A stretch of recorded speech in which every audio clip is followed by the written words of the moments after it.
Om Shanti 1 August 2025 साकार मुरलीर मुख्य point रे परम पिता परम शिक्षक परम सद्गुरु शिव बाबा कहते मिठे बच्चे तुम्हें संतान माने ही हेउछ बाबांकर प्रिय। बाबा तुम मानक ही सुधारिबा पाई श्रीमत देउछंती, तेणु सर्वदा ईश्वरीय मतरे चली निजको पवित्र कर। तुम्हें संतान माने ही हेउछ बाबांकर प्रिय। बाबा तुम मानक ही सुधारिबा पाई श्रीमत देउछंती, तेणु सर्वदा ईश्वरीय मतरे चली निजको पवित्र कर। प्रश्न विश्व शांतिर स्थापना केबे एवं क्यों विधि हेउछि?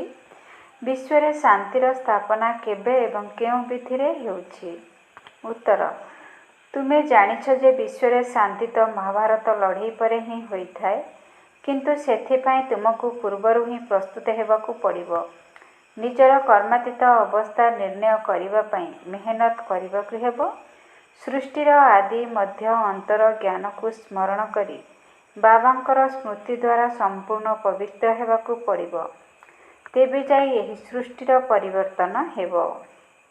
गीत आज अंधेरे में है इंसान। ओम शांति। एही गीत भक्ति मार्ग रे गायन करा जाए। कहउछंती आमे अंधारे अछु, एबे ज्ञानर तृतीय नेत्र प्रदान कर। ज्ञान सागरंक ठारो ज्ञान मागी थांती, बाकी सबु हेउछि अज्ञान। कुहा जाय कलिजुगरे समस्त अज्ञानतार असुरी निद्रारे सोहिथिबा कुंभकर्ण। बाबा कहउछंती ज्ञान तो बहुत ही सरल। भक्ति मार्ग रे केते वेद शास्त्र आदि पढ़ी थांती, हटयोग करती, गुरु आदि करी थांती। एबे से सबको छाड़िबाकू पड़ुछि, काहेकिना सेबाने केबे राजयोग शिखाई पारिबे नहीं। बाबा ही तो राजत्व देबे ना, मनुष्य मनुष्य को देई पारिबो नहीं। सेथिपाई ही सन्यासी माने कहउछंती संसारर सुख कागभिष्टा समान सुख, काहेकिना निजे घर द्वार छाड़ी पलाउछंती। एही ज्ञान सागर बाबांक बिना तो अन्य केही देई पारिबे नहीं। एही राजयोग भगवान ही शिखाउछंती। मनुष्य मनुष्य को पवित्र कराई पारिबो नहीं। पतित पावन हेउछंती एकमात्र बाबा। मनुष्य भक्ति मार्ग रे केते छंदी होई रहिछंती। जन्म जन्मांतररु भक्ति करि आसिछंती, स्नान करिबाकू जाउछंती। एपरि भी नुहे जे केवल गंगा रे स्नान करुछंती। जोठी भी पानीर पोखरी देखुछंती ताकू मध्य पतित पावन बोली भाबुछंती। एठारे मध्य गौमुख रहिछि, झरणारू पानी आसुछि। जेपरि कूअर पानी को तो पतित पावनी गंगा बोली कुहाजिबो नाही, मनुष्य माने गौमुख को मध्य तीर्थ बोली भाबुछंती। बहुत मनुष्य भावना नहीं सेठाकू जाई स्नान आदि करिथांती। तुम संतान मानकू एबे ज्ञान मिलुछि, तुमे ज्ञान संबंधरे कहिले मध्य मानु नाहंती। निजर बहुत देह अहंकार रहिछि। आमे एते शास्त्र पढ़िछु। बाबा कहउछंती जो शास्त्र आदि पढ़िछ से सब को भूली जाओ। एसबु कथा मनुष्य किपरि जानिबे, सेथिपाई बाबा कहउछंती एभली भल भल पॉइंट्स लेखि उड़ाजाहाज द्वारा पकाओ। जेपरि आजिकाली कहउछंती विश्व शांति किपरि हेबो। केही राहे देले तांको पुरस्कार मिली थाए, किंतु सेमाने शांतिर स्थापना तो करि परिबे नाही। शांति केउठी अछि? मिछ पुरस्कार देउछंती। तुमे जानिछ जे लड़ाई परे विश्व रे निश्चय शांति हेबो।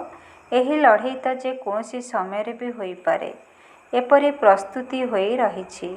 केवल पिलामानक पाई ही विनाश डोरी हेउछि। जेबे तुमर कर्मातीत अवस्था को पाइजिबो तेबे ही विनाश हेबो। एहिथिरे ही मेहनत रहिछि। बाबा कहउछंती मोते मने पकाओ एवं गृहस्थ व्यवहार रही कमल पुष्प समान पवित्र हो एवं सृष्टिर आदि मध्य अंतर ज्ञान को स्मरण करि चलो। तुमे लेखि मध्य पारिब ड्रामा अनुसारे कल्प पूर्व सदृश्य विश्व शांति स्थापन होइजिबो। तुमे एकथा मध्य बुझाई पारिब जे विश्व शांति तो सत्य जुगरे ही थिला। कली जुगरे निश्चय अशांति ही रहिबो। किंतु केतेक व्यक्ति तुम कथा उपरे विश्वास करुनाहांती, काहेकिना तांकर स्वर्ग को जीवार ही नाही, तेणु श्रीमत पालन करिबे नाही। ଏଠାରେ ମଧ୍ୟ ବହୁତ ଅଛନ୍ତି ଯିଏକି ଶ୍ରୀମତ ଅନୁସାରେ ପବିତ୍ର ରହିପାରୁନାହାନ୍ତି। ସର୍ବୋଚ୍ଚ ଭଗବାନଙ୍କର ତୁମକୁ ମତ ମିଳୁଛି। କାହାର ଚଳଣି ଠିକ୍ ନଥିଲେ କହନ୍ତି ନା ତୁମକୁ ଈଶ୍ୱର ଭଲ ମତ ଦିଅନ୍ତୁ। ଏବେ ତୁମେ ଈଶ୍ୱରୀୟ ମତରେ ଚାଲିବା ଆବଶ୍ୟକ। ବାବା କହୁଛନ୍ତି 63 ଜନ୍ମ ତୁମେ ବିଷୟ ସାଗରରେ ଉବୁଟୁବୁ ହୋଇଛ। ବାବା ପିଲାମାନଙ୍କ ସହିତ କଥା ହେଉଛନ୍ତି। ପିଲାମାନଙ୍କୁ ହିଁ ବାବା ସୁଧାରିବେ ନା। ସାରା ଦିନକୁ କିପରି ସୁଧାରିବେ? ବାହାର ଲୋକଙ୍କୁ କହିବେ ପିଲାମାନଙ୍କ ଠାରୁ ବୁଝ। ବାବା ବାହାର ଲୋକଙ୍କ ସହିତ କଥା ହୋଇପାରିବେ ନାହିଁ। ବାବାଙ୍କୁ ନିଜର ସନ୍ତାନମାନେ ହିଁ ପ୍ରିୟ ଲାଗିଥାନ୍ତି। ବାବାଙ୍କୁ ଚିହ୍ନି ନଥିବା ସନ୍ତାନମାନେ ଭଲ ଲାଗିନଥାନ୍ତି। କୌଣସି ପିତା ମଧ୍ୟ ସୁପୁତ୍ରକୁ ଧନ ଦେଇଥାନ୍ତି। ସବୁ ସନ୍ତାନ ସମାନ ତ ହେବେ ନାହିଁ ନା। ବାବା ବି କହୁଛନ୍ତି ଯିଏ ମୋର ହେଉଛନ୍ତି ତାଙ୍କୁ ମୁଁ ହିଁ ସମ୍ପତ୍ତି ଦେଉଛି। ଯିଏ ମୋର ହେଉନାହାନ୍ତି ସେ ଜ୍ଞାନକୁ ବୁଝିପାରିବେ ନାହିଁ, ଶ୍ରୀମତ୍ ପାଳନ କରିବେ ନାହିଁ। ସେମାନେ ହେଲେ ଭକ୍ତ ଆତ୍ମା। ବ୍ରହ୍ମା ବାବା ବହୁତ ଦେଖିଛନ୍ତି। କେହି ବଡ଼ ସନ୍ନ୍ୟାସୀ ଆସିଲେ ତାଙ୍କର ବହୁତ ଶିଷ୍ୟ ଥାଆନ୍ତି। ନିଜ ନିଜର ଶକ୍ତି ଅନୁସାରେ ଚାନ୍ଦା ଏକାଠି କରନ୍ତି। ଏଠାରେ ବାବା ତ ଏପରି କହୁନାହାନ୍ତି ଯେ ଚାନ୍ଦା ଏକତ୍ର କର। ଏଠାରେ ତ ଯିଏ ବୀଜ ବୁଣିବ ସେ 21 ଜନ୍ମ ତାର ଫଳ ପାଇବ। ମନୁଷ୍ୟ ଦାନ କଲେ ଭାବିଥାନ୍ତି ଆମେ ଈଶ୍ୱରଙ୍କ ପାଇଁ କରୁଛୁ। ଈଶ୍ୱର ସମର୍ପଣମ୍ ଅଥବା କୃଷ୍ଣ ସମର୍ପଣମ୍ କହିଥାନ୍ତି। ଶ୍ରୀକୃଷ୍ଣଙ୍କ ନାମ କାହିଁକି ନେଉଛନ୍ତି? କାହିଁକିନା କୃଷ୍ଣଙ୍କୁ ଗୀତାର ଭଗବାନ ବୋଲି ଭାବୁଛନ୍ତି। ଶ୍ରୀ ରାଧା ଅର୍ପଣମ୍ କେବେ ହେଲେ କହିବେ ନାହିଁ। ଈଶ୍ୱର ଅଥବା ଶ୍ରୀକୃଷ୍ଣ ଅର୍ପଣମ୍ କହିଥାନ୍ତି। ଜାଣିଛନ୍ତି ଯେ ଈଶ୍ୱର ହିଁ ଫଳ ଦେଉଛନ୍ତି। କୌଣସି ସାହୁକାର ଘରେ ଜନ୍ମ ନେଲେ କହିଥାନ୍ତି ନା ପୂର୍ବ ଜନ୍ମରେ ବହୁତ ଦାନ ପୁଣ୍ୟ କରିଥିବାରୁ ଏପରି ହୋଇପାରିଲେ। ରାଜା ବି ହୋଇପାରିବେ କିନ୍ତୁ ଏହା କାଗବିଷ୍ଟା ସମାନ ଅଳ୍ପକାଳର ସୁଖ। ରାଜାମାନଙ୍କୁ ମଧ୍ୟ ସନ୍ନ୍ୟାସୀମାନେ ସନ୍ନ୍ୟାସ କରାଇଥାନ୍ତି। ତାଙ୍କୁ କହିଥାନ୍ତି ଯେ ସ୍ତ୍ରୀ ତ ସର୍ପଣୀ। କିନ୍ତୁ ଦ୍ରୌପଦୀ ତ ଡାକିଥିଲେ ଯେ ଦୁଃଶାସନ ମୋତେ ନଗ୍ନ କରୁଛି। ଏବେ ମଧ୍ୟ ଅବଳାମାନେ କେତେ ଡାକୁଛନ୍ତି ହେ ପ୍ରଭୁ ଆମର ରାଜ୍ୟ ରଖ। ବାବା ଆମକୁ ଇଏ ବହୁତ ମାରୁଛନ୍ତି। କହୁଛନ୍ତି ବିକାର ରୂପୀ ବିଷ ଦିଅ ନହେଲେ ଆତ୍ମହତ୍ୟା କରିଦେବି। ତେଣୁ କହିଥାନ୍ତି ବାବା ଏହି ବନ୍ଧନରୁ ମୁକ୍ତ କର। ବାବା କହୁଛନ୍ତି ବନ୍ଧନ ତ ଖଲାସ ନିଶ୍ଚିନ୍ତ ହେବ। ପୁଣି 21 ଜନ୍ମ କେବେ କେବେ ପତିତ ହେବ ନାହିଁ। ବାବା କହୁଛନ୍ତି ବନ୍ଧନ ତ ଖଲାସ ନିଶ୍ଚିନ୍ତ ହେବ। ପୁଣି 21 ଜନ୍ମ କେବେ କେବେ ପତିତ ହେବ ନାହିଁ। ସେଠାରେ ବିକାର ରହିବ ନାହିଁ। ଏହି ମୃତ୍ୟୁଲୋକରେ ଏହା ହେଉଛି ଅନ୍ତିମ ଜନ୍ମ। ଏହା ହେଉଛି ବିକାରୀ ଦୁନିଆ। ଦ୍ୱିତୀୟ କଥା ବାବା କହୁଛନ୍ତି ଯେ ଏ ସମୟରେ ମନୁଷ୍ୟ କେତେ ଅଜ୍ଞାନୀ ହୋଇଯାଇଛନ୍ତି। କେହି ମଲେ କହନ୍ତି ସ୍ୱର୍ଗ ଗଲା। କିନ୍ତୁ ସ୍ୱର୍ଗ କେଉଁଠି ଅଛି? ଏହା ତ ହେଉଛି ନର୍କ। ସ୍ୱର୍ଗବାସୀ ହେଲେ ଅର୍ଥାତ୍ ନିଶ୍ଚୟ ନର୍କରେ ଥିଲେ।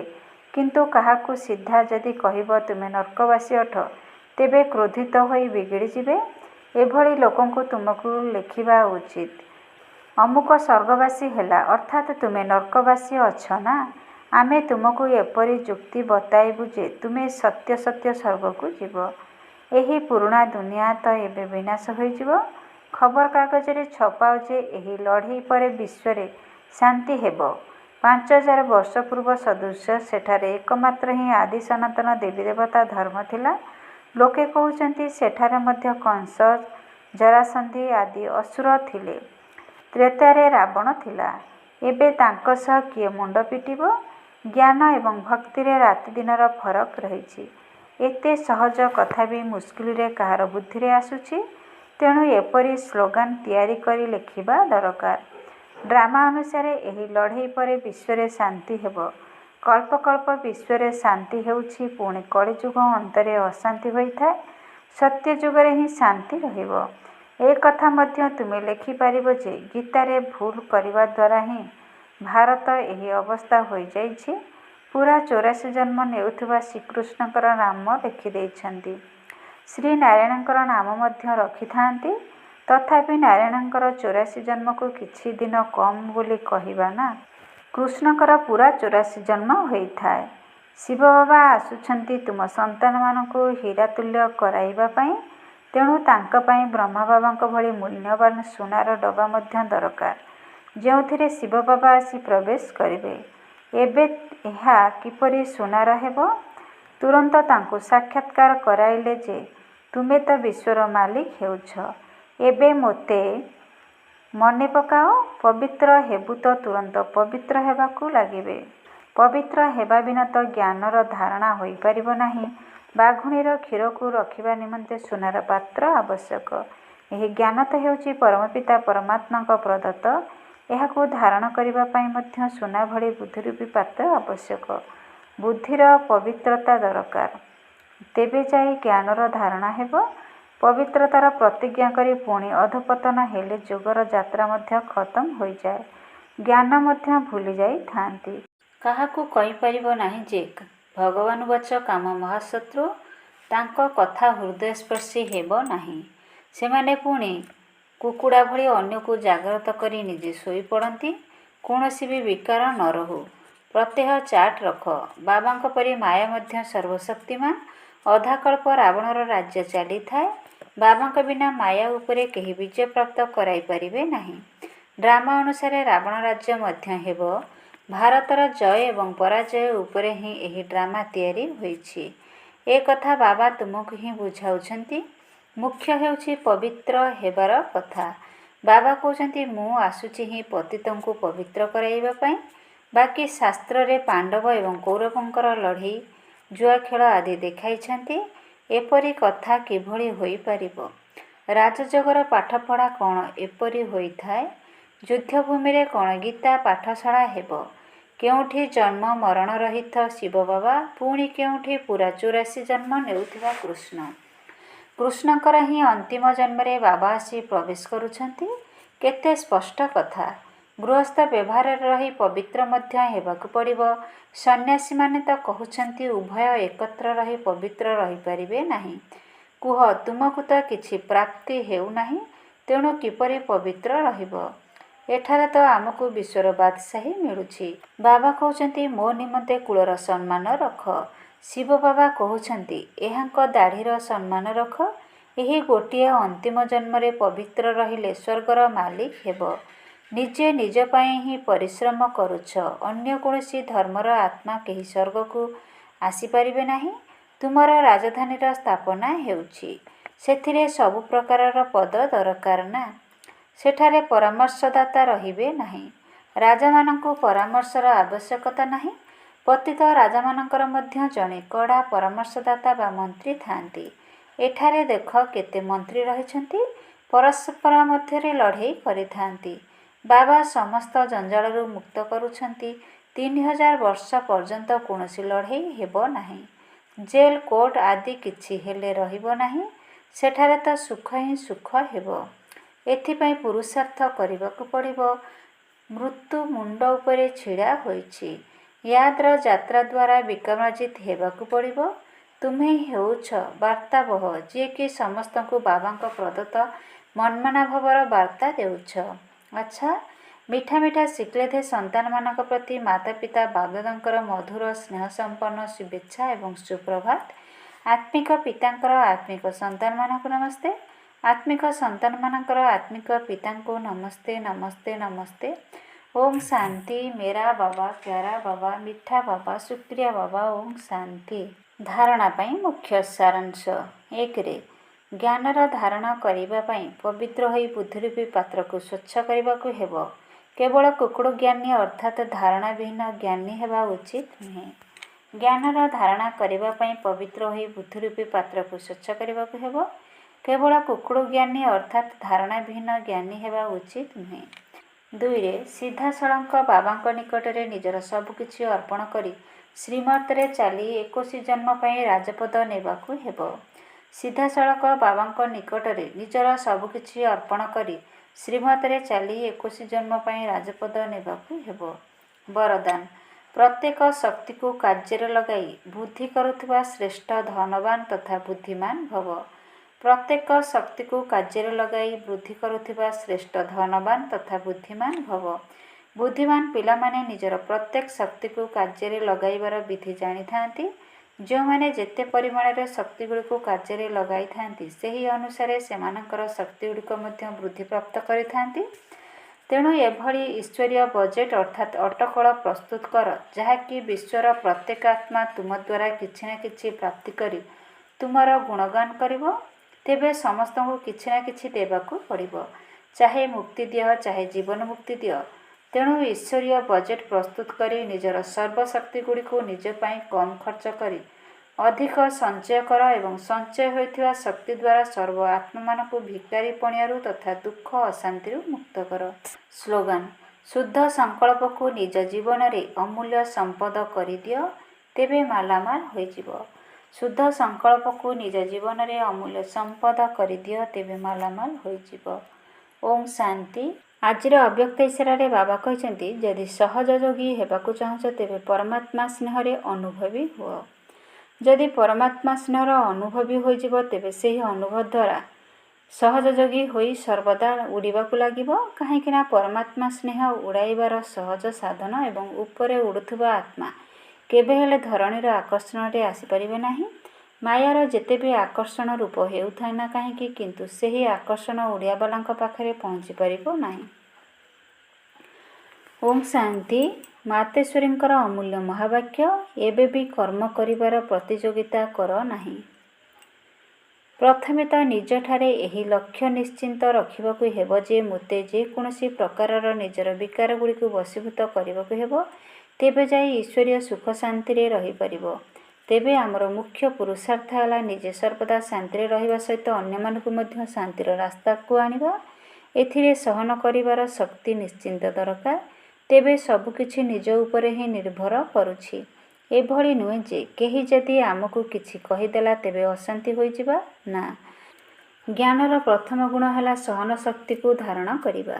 ଦେଖ, ଅଜ୍ଞାନ କାଳରେ କହିଥାନ୍ତି, ଯିଏ ଯେତେ ବି ଗାଳି ଦେଉ ତୁମେ ଏଭଳି ଭାବ ଯେ ଏହି ଗାଳି ମୋର କେଉଁଠାରେ ଲାଗିଲା, ବରଂ ଯିଏ ଗାଳି ଦେଲା ସେ ନିଜେ ତ ଅଶାନ୍ତି ହୋଇଗଲା, ତାଙ୍କର ହିସାବ କିତାବ ନିଜସ୍ୱ ବଢ଼ିଗଲା। କିନ୍ତୁ ମୁଁ ବି ଅଶାନ୍ତି ହେଲି, କିଛି କହିଦେଲି, ତେବେ ମୋର ମଧ୍ୟ ବିକର୍ମ ହୋଇଯିବ। ତେଣୁ ଏବେ ଆଉ ବିକର୍ମ କରିବାର କମ୍ପିଟିସନ୍ ଅର୍ଥାତ୍ ପ୍ରତିଯୋଗିତା କରିବାର ନାହିଁ। ମୋତେ ତ ନିଜର ବିକର୍ମକୁ ଭସ୍ମ କରିବାକୁ ହେବ, ନୁହେଁ କି ଆହୁରି ଅଧିକ କରିବା। ଏହିଭଳି ଆମେମାନେ ତ ଜନ୍ମ ଜନ୍ମାନ୍ତରର ବିକର୍ମ କରି ଆସିଛେ ଏବଂ ଦୁଃଖ ଭୋଗ କରି ଆସିଲୁ। ଏବେ ତ ଆମକୁ ଜ୍ଞାନ ମିଳୁଛି ଯେ ଏହି 5ଟି ଯାକ ବିକାର ଉପରେ ବିଜୟ ପ୍ରାପ୍ତ କର। ବିକାର ଗୁଡ଼ିକର ମଧ୍ୟ ବହୁତ ବିସ୍ତାର ରହିଛି। ଏଗୁଡ଼ିକ ବହୁତ ସୂକ୍ଷ୍ମ ରୀତିରେ ଆସିଥାନ୍ତି। କେବଳ ଯଦି ଈର୍ଷା ଆସିଗଲା ତେବେ ଭାବିଥାନ୍ତି, ଇଏ ଯଦି ଏଭଳି କରିଲା ତେବେ ମୁଁ କାହିଁକି ନ କରିବି। ଏହା ହିଁ ସବୁଠାରୁ ବଡ଼ ଭୁଲ। ମୋତେ ନିଜକୁ ତ ଅଭୁଲ କରିବାର ଅଛି। ଯଦି କେହି ତୁମକୁ କିଛି କହୁଛି ତେବେ ଭାବିନିଅ ଯେ ଏହା ମଧ୍ୟ ମୋ ପାଇଁ ପରୀକ୍ଷା ଅଟେ। ମୋ ଭିତରେ କେତେ ପରିମାଣରେ ସହନ ଶକ୍ତି ରହିଛି। ଯଦି କେହି କିଛି କହୁଛି ମୁଁ ବହୁତ ସହନ କରିସାରିଲିଣି, କିନ୍ତୁ ଯଦି ଥରେ ମାତ୍ର ଉତ୍ତେଜିତ ହୋଇଗଲି ତେବେ ଶେଷରେ ତ ଫେଲ୍ ହୋଇଗଲା ନା। ଯିଏ ତୁମକୁ କହିଲା ସେ ତ ନିଜକୁ ବିଗାଡ଼ିଲା, କିନ୍ତୁ ମୋତେ ତ ନିଜକୁ ତିଆରି କରିବାର ଅଛି, ନୁହେଁ କି ବିଗାଡ଼ିବା। ସେଥିପାଇଁ ବହୁତ ଭଲ ପୁରୁଷାର୍ଥ କରି ଜନ୍ମ ଜନ୍ମାନ୍ତର ପାଇଁ ବହୁତ ଭଲ ପ୍ରାରବ୍ଧ ଜମା କରିବାକୁ ହେବ। ବାକି ଯେଉଁମାନେ ବିକାର ଗୁଡ଼ିକର ବଶୀଭୂତ ଅଟନ୍ତି ସେମାନଙ୍କ ଭିତରେ ତ ଭୂତ ପ୍ରବେଶ କରିଛି, କାରଣ ଭୂତମାନଙ୍କର ଭାଷା ହିଁ ଏହିପରି ହୋଇଥାଏ। କିନ୍ତୁ ଯେଉଁମାନେ ଦେବୀ ଦେବତା କୁଳର ଆତ୍ମା ସେମାନଙ୍କର ଭାଷା ନିଶ୍ଚିନ୍ତ ଦିବ୍ୟ ହୋଇଥିବ। ତେଣୁ ନିଜକୁ ଦିବ୍ୟ ଆତ୍ମା କରିବାର ଅଛି, ନୁହେଁ କି ଅସୁରୀ। ଆଚ୍ଛା, ଓಂ ଶାନ୍ତି, ଓಂ ଶାନ୍ତି, ଓಂ ଶାନ୍ତି।